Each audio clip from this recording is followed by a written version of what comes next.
Hello, good day. So we are the group 6 and for today's video, we will be going to talk about the color. But before that, allowing me to introduce again myself, I am Just Person Ompoy and together with my group mate, we have Deck Cadet Rex Justin Punla.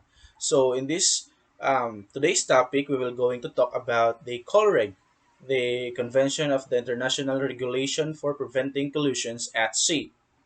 So um, the the importance of the coloring is it aims of the collision regulation is to establish rules to avoid collision at sea. So the 1972 convention was designed to update and replace the collisions regulations of 1960, which were adopted at the same time as the 1960 Solas Convention. One of the most important conventions in the 1972 Colreg was the recognition given to a traffic separation scheme, which is in their Rule 10, that gives guidance in determining safe speed, the risk of collision, and the conduct of vessels operating in or near traffic separation scheme.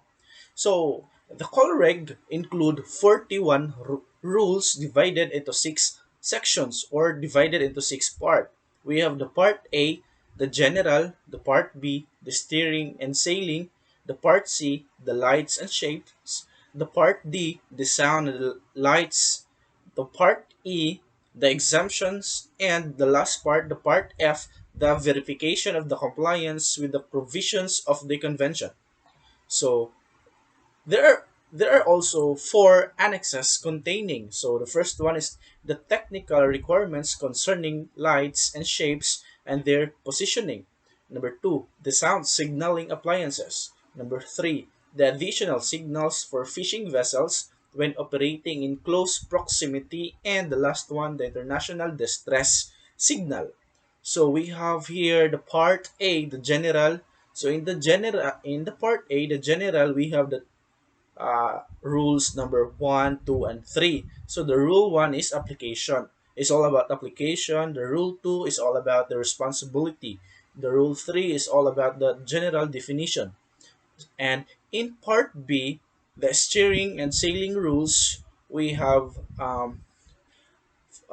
rule number four, the application. Rule number five, look out. Rule number six, the safe speed. Rule number seven, the risk of collision. Rule 8. Action to avoid collision. Rule 9. Narrow channel. Rule 10. Traffic separation schemes. Rule 11. Application. Rule 12. Sailing vessels. Rule 13. Overtaking. Rule 14. Head-on situation. Rule 15. Crossing situation. Rule 16. Action by give-way vessel. Rule 17. Action by stand-on vessel. Rule 18. Responsibilities between vessels. Rule 19. Conduct of vessels in restricted visibility. Part C. Light and shapes. Rule 20 to 31. Rule 20. Application.